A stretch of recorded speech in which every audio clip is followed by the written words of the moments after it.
يا نبي سلام عليك يا رسول. حمدا يوافي نعمه ويكافي مزيده. يا ربنا لك الحمد كما ينبغي لجلالك وعظيم سلطانك. اللهم صل على سيدنا ولنا محمد. قد ضاقت حيلتي أدركني يا رسول الله. Amma ba'du. Hadratil muhtaramin, para kiai, para ustadz, seluruh pengurus takmir, para jamaah yang dimuliakan oleh Allah. Syukur kita kepada Allah Subhanahu wa taala karena pagi hari ini setelah kita sholat berjamaah dilanjut dengan majelis taklim rutin yang mestinya diisi oleh beliau Al-Mukarram Kiai Haji Abdul Rauf, tapi karena uzur disiapkan badal oleh takmir. Nah, kula niki badal para jamaah nggih, pengganti sementara daripada kosong terus ya. Para jamaah ingkang minulya, majelis taklim ini salah satu yang memang dicintai oleh Allah dan Rasul, karena dari tempat ini, di tempat yang mulia dan suci di masjid ini, kita akan banyak menimba ilmu yang itu merupakan perintah Gusti Allah, perintah Gusti Kanjeng Nabi. Hanya ada dua kelompok atau kategori gitu, yang derajatnya diangkat oleh Allah. Niku bahasani jelas sekali. Yang pertama, orang-orang yang beriman. Jadi yang derajatnya bakal diangkat oleh Allah baik di dunia maupun di akhirat itu adalah orang yang beriman. Yang nomor dua, orang yang berilmu. Dawe Gusti Allah, yarfa'illahu alladhina amanu minkum walladhina utul ilma darajat. Jadi menggunakan kata-kata fi'il mudhari' yarfa' niku, itu katanya itu bakalan. Jadi tidak akan ada orang yang diangkat selain orang yang memang memiliki iman dan ilmu. Aniku. Lalu bagaimana kita akan menjadi orang yang berilmu? Nah, caranya nggih kados ngeten niki. Terus Kanjeng Nabi, kun aliman au muta'alliman au mustami'an au muhibban wala takun al-khamis fatahlik. Terus si Kanjeng Nabi, jadilah orang yang alim. Nggih, ngaji niki jadi orang yang alim insyaallah. Au muta'allim, orang yang ngajar. Au mustami, kalau tidak menjadi orang alim, mustami hanya cukup menjadi orang mustami, pendengar. Mendengarkan radio, televisi, orang ngaji di rumah dimanapun niku. Terus si Kanjeng Nabi, kalau tidak menjadi yang pertama, kedua dan ketiga, au muhibban, orang yang senengai. Kalau ada orang ngaji itu ojo sampai ada omongan sing macam-macam. Nah gitu. Itu kata Gusti Kanjeng Nabi. Wala takun al-khamis, ojo sampai dadi orang yang kelima. Ya tidak ngaji, ya tidak ngajar, ya nek ono ceramah ya gak tahu mendengarkan, nek ono ceramah itu tidak pernah dia hatinya itu tertambat niku, tidak senang. Ojo sampai koyo ngono. Ini jelas.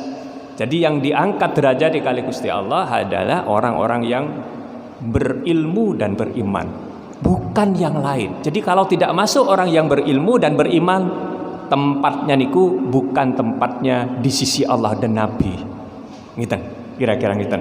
Niki ayatnya jelas, dipahami jelas, tidak usah ditafsiri pun jelas. Ngiten. Dari saking mulianya orang menuntut ilmu.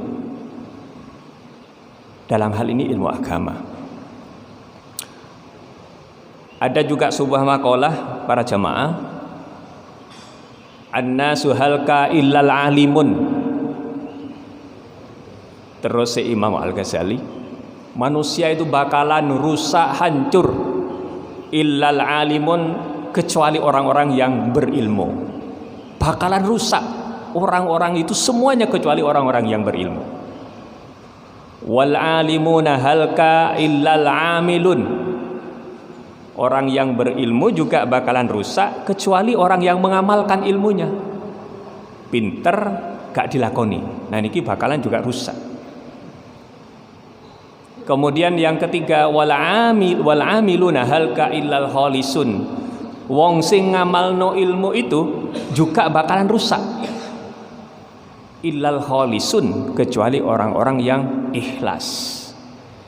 Ikhlas itu ngelakoni sesuatu karena Gusti Allah, bukan karena yang lain. Wal khalisuna ala hadzarin azim. Bahkan orang yang ikhlas itu masih ada kekhawatiran-kekhawatiran. Nah niku para jamaah ingkang minulya. Lah terus kapan kita akan belajar ilmu? Nggih mulai kita lahir.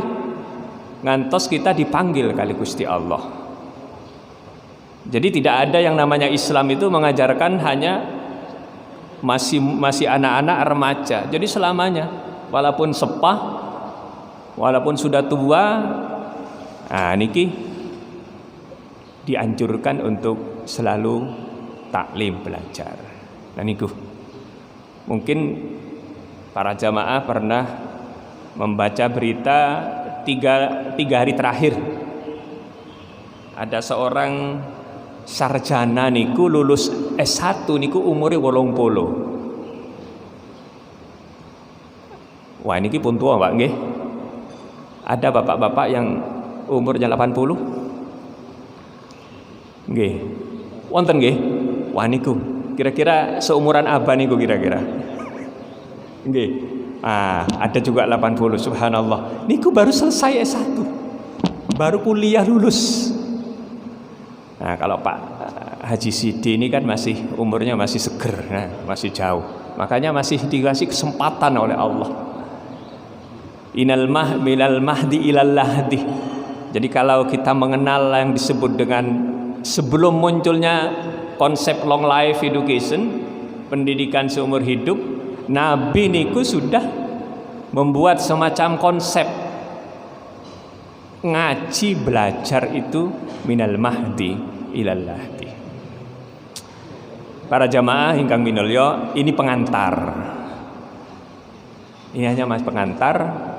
Nah materi yang akan saya sampaikan niku boten ngaji kitab karena sifatnya insidentil. Insidentil niki kalau ngaji kitab hanya sekedar di pengantar niku dereng mantun niku Ustaz. Nah niku. Nah, materi yang saya sampaikan adalah tentang sabar menghadapi ujian Allah. Niki. Para jamaah ingkang minulya,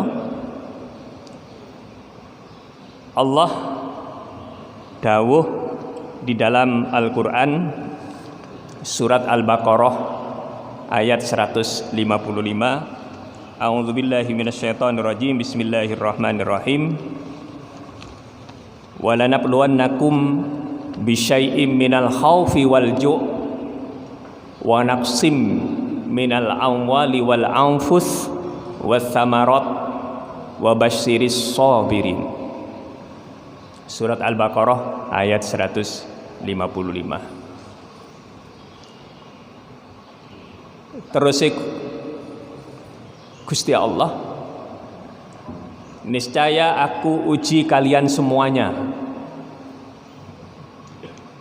Ya kita ini diuji sama Allah.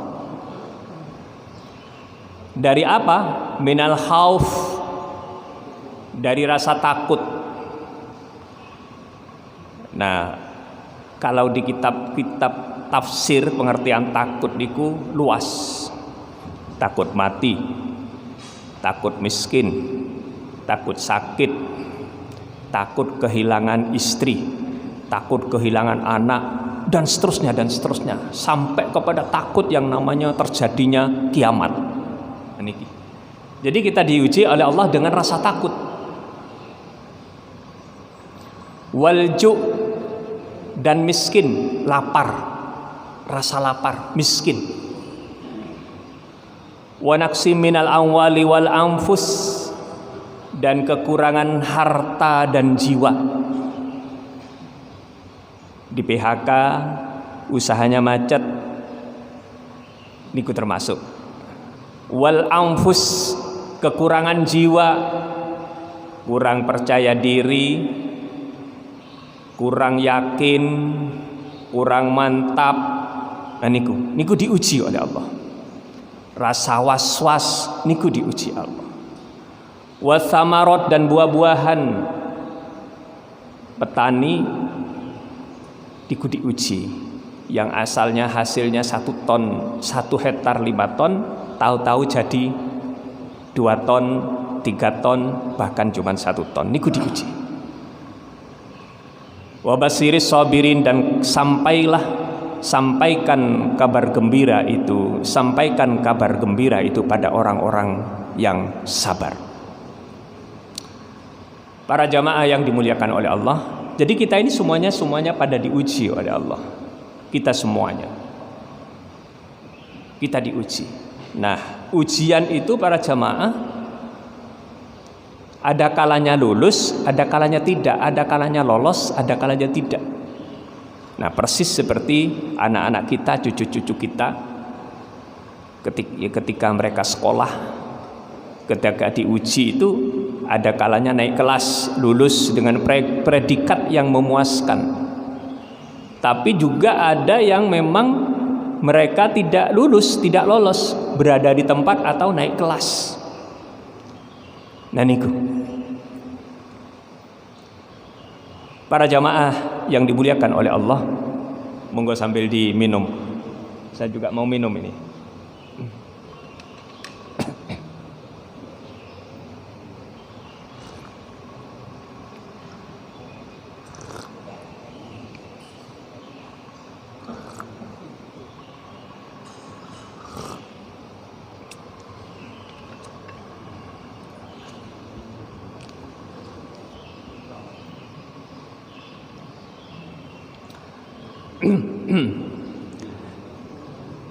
Jadi ketika kita diuji, ada kalanya lulus, ada kalanya tidak lulus.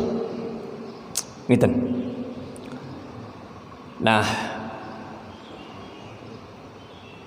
ada seorang nabi yang diuji sangat berat sekali oleh Allah, tetapi lulus. Ada kalanya juga ada seorang sahabat nabi yang diuji sebenarnya dengan kekayaan, dia tidak lulus. Nah, contoh ini Nabi Ayub dengan Sa'labah. Nah, Nabi Ayub ini dulunya kaya, gagah, ganteng, pokoknya top deh yang namanya Nabi Ayub. Dapat ujian dari Allah. Tahu-tahu sekujur tubuh niki mengeluarkan tanah. Bayangkan nanah niku nggih, bau, apek, menjijikkan, dan itu sepanjang hidupnya beliau. Nah, niki Nabi Ayub. Tidak selesai di situ, diuji oleh Allah, kemudian rumahnya tahu-tahu roboh. Yang bagus itu rumahnya tahu-tahu roboh. Dan sebagian anaknya itu selamat dan sebagian tidak selamat. Akhirnya dia tinggal di tenda. Nah, ini ujian luar biasa. Tidak selesai di situ, kemudian Nabi Ayub itu juga diuji dengan di Arab, kemudian ada badai. Badai itu hujan yang disertai dengan angin, kilat yang biasa terjadi di negara-negara Arab. Nah, pertanian, perkebunan, ternaknya niku kemudian habis, tidak tersisa apapun. Para jamaah yang dimuliakan oleh Allah, ketika Nabi Ayub diuji dengan itu, istri dan anak-anaknya juga sama sekali tidak mengeluh, sama sekali tidak ada rasan-rasan yang sekiranya dia rasan-rasan itu syuudan kepada takdir Allah Subhanahu wa ta'ala. Itu Nabi Ayub. Dan bahkan beliau tetap keimanan dan ketakwaan dan bahkan semakin mantap meskipun diuji dari berbagai cara yang kemudian melahirkan dia dan keluarganya itu hidup susah, sengsara, sakit hampir seumur hidup. Nah, kesabaran Nabi Ayub itu digambarkan di dalam surat As-Sad ayat 44, inna wajadnahu sabiran na'mal abdu innahu awab. Dipuji oleh Allah, saya jadikan dia itu adalah orang-orang yang sabar, na'mal awab, yang termasuk sebaik-baiknya hamba, karena dia lolos tetap taat meskipun saya uji dengan berbagai cara. Nah niki, jadi Nabi Ayub ini termasuk orang yang lolos dari ujian Allah. Kita juga ada contoh para jamaah yang tidak lolos dari ujian Allah.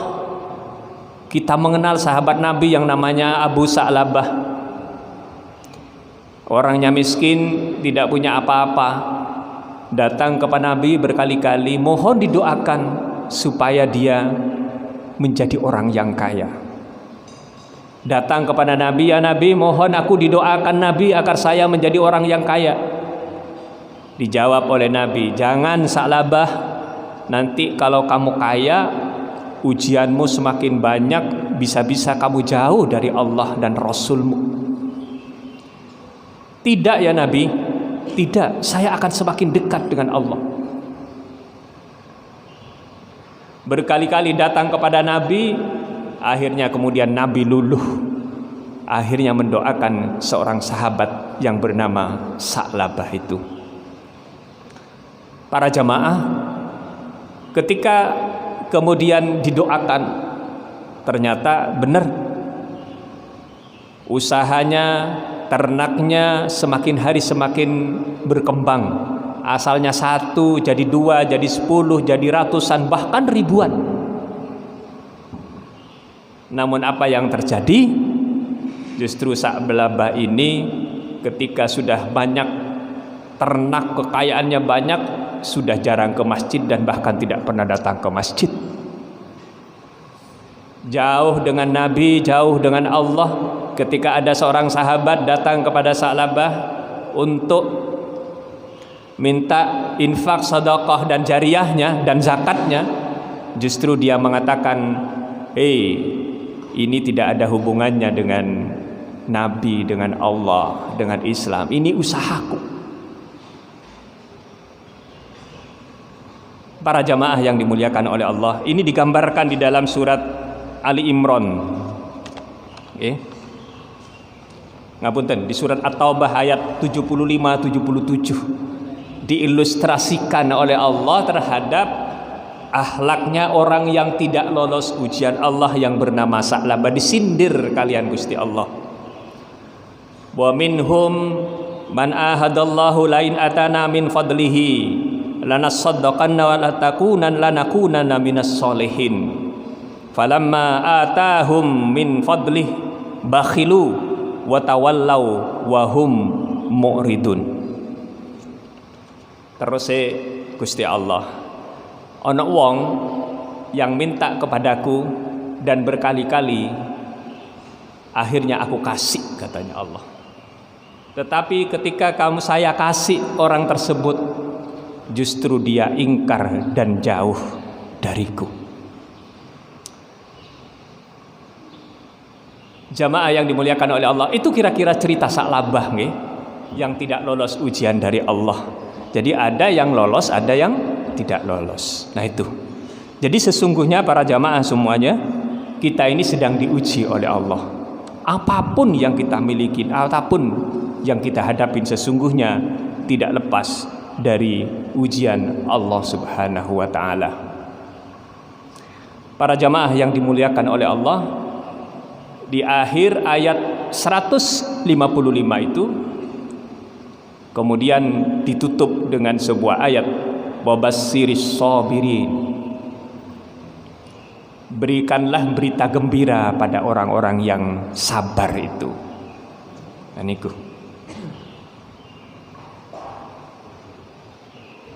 Di dalam Al-Qur'an niku ayat tentang sabar niku banyak sekali kata.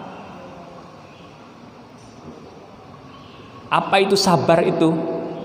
Saya mengutip dawe Imam Al-Ghazali dalam kitab Ajaibul Qulub. Sabar itu tidak mudah gundah, tidak emosi, menahan lisan dari keluh kesah, serta mampu menahan diri untuk tidak taat kepada Allah. Itu yang disebut dengan sabar, para jamaah. Terus Imam Al-Ghazali,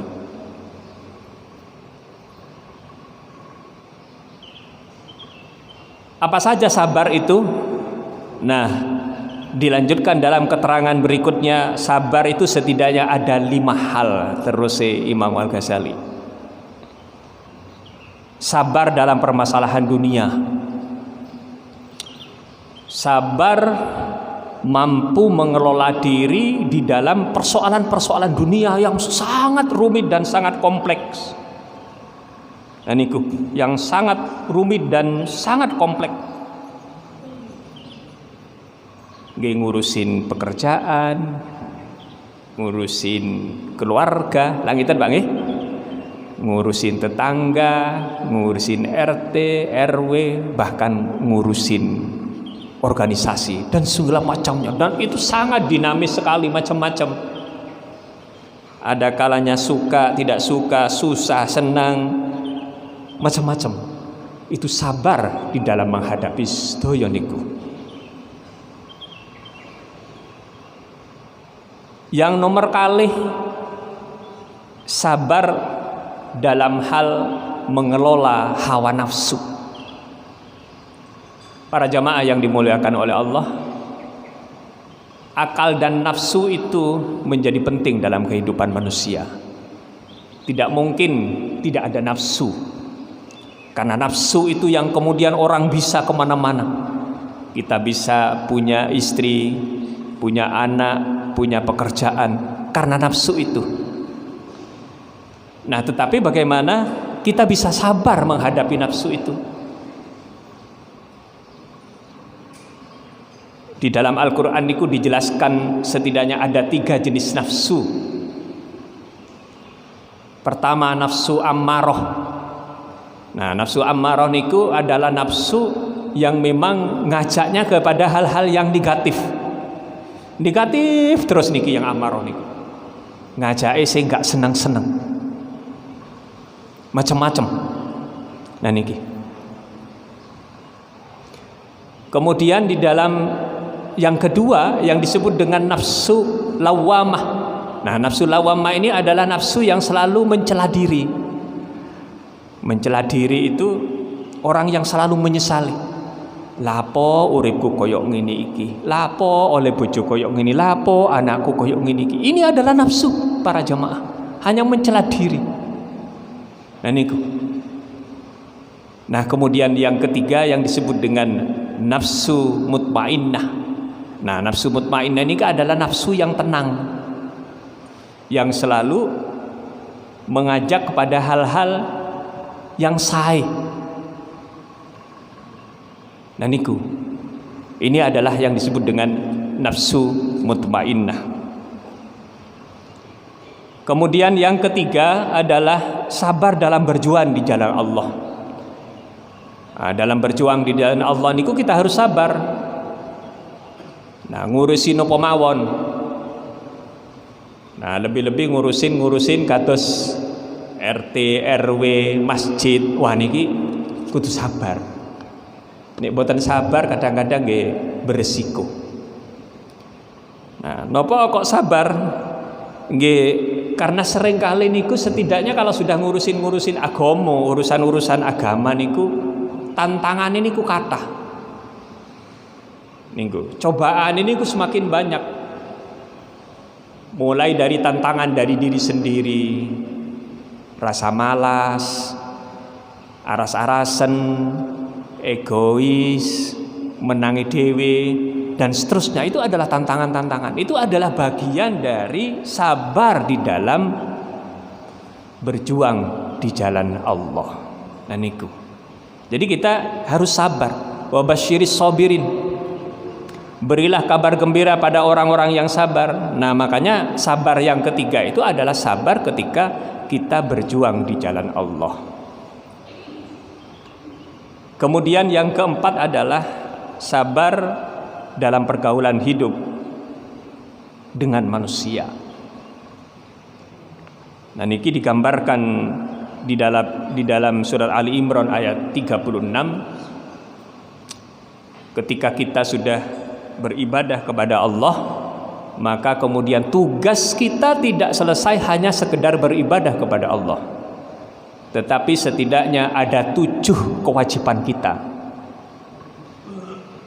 Dawe Gusti Allah, wa'budullah wa la tusyriku bihi syai'a.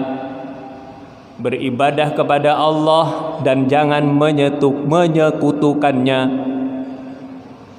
Niku yang pertama. Nomor kedua, wabil walidaini ihsana. Yang nomor 2 itu adalah bersikap baik, bersikap santun kepada kedua orang tua, baik yang sudah meninggal maupun yang masih sehat.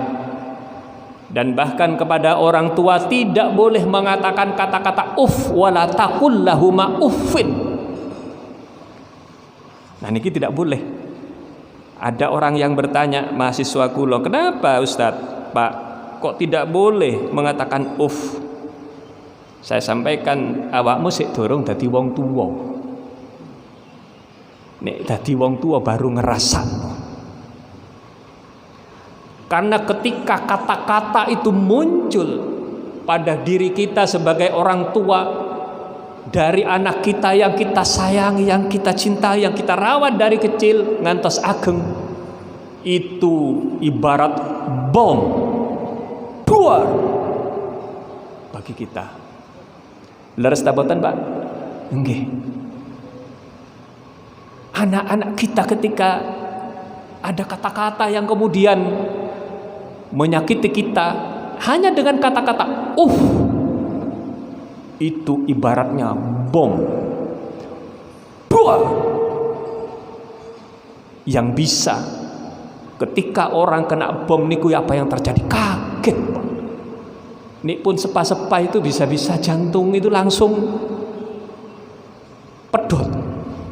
Nah niki wala taqul lahuma uffin wala tanharhuma wa qul lahuma qaulan karima. Terus Gusti Allah. Nah niku. Makanya ketika kepada orang tua nggih jangan sampai kados ngoten. Itu yang nomor 2. Wa bil walidaini ihsana wa bidzil qurba, dan keluarga kerabat, dulur, kakak, adik, misanan, ponaan, minduan dan seterusnya. Nah niku. Jadi tingkatannya itu yang ketiga. Yang keempat, wal yatama, dan anak yatim. Anak yatim ini adalah juga masuk kategori yang keempat yang harus kita lakukan sebagai seorang hamba. Wal masakin, dan orang-orang miskin.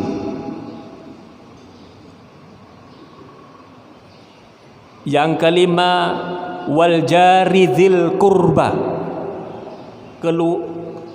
tetangga yang dekat. Nah niki tetangga kiwa tengen. Nah terus si Imam Syafi'i, siapa tetangga itu? 40 rumah di kanan kiri kita, di kanan ke kiri 40 rumah. Nah, misalnya rumahnya di masjid mriki, kira-kira tetangga itu sampai ke perumahan sebelah niku. Begitu pula sampai ke blok E, ke blok F, itu kira-kira sampai ke sana. 40 rumah ke kanan ke depan kita kira-kira ngantos pundi? GBA Pak nggih? Itu tetangga. Ke belakang juga sama kira-kira sampai ke Green Garden. Itu yang disebutkan oleh Imam Syafi'i, yang disebut dengan tetangga yang harus kita baik itu yang kelima, wal jari dzil qurba.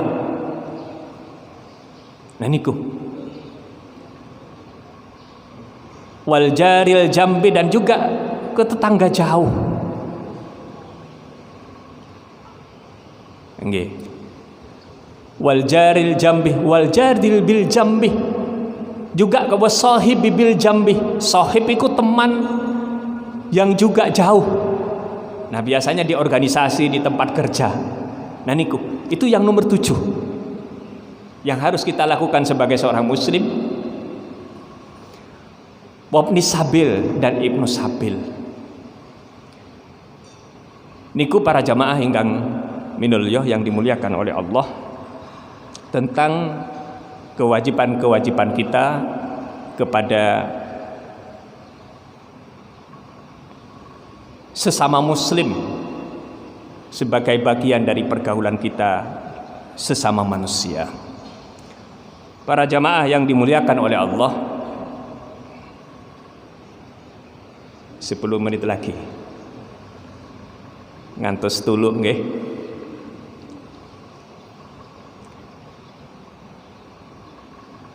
Para jamaah yang dimuliakan oleh Allah, kemudian pada bagian lain,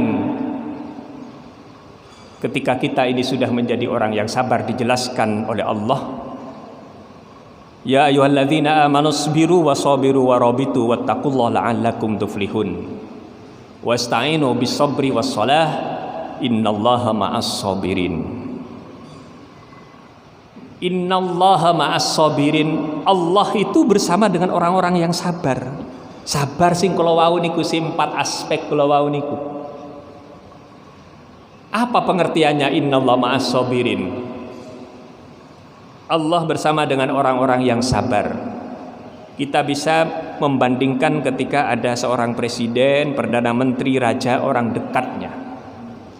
Raja, presiden, perdana menteri itu bersama dengan orang-orang dekatnya. Pasti orang dekat itu adalah orang yang dipercaya, nggih? Orang yang disukai, orang yang dicintai, orang yang dilindungi, orang yang selalu bersama dia dimanapun dalam suka maupun duka. Para jamaah yang dimuliakan oleh Allah, innallaha ma'as sabirin, Allah bersama orang-orang yang sabar itu sebagaimana seorang presiden, raja, perdana menteri bersama dengan orang yang berada di kanan kirinya.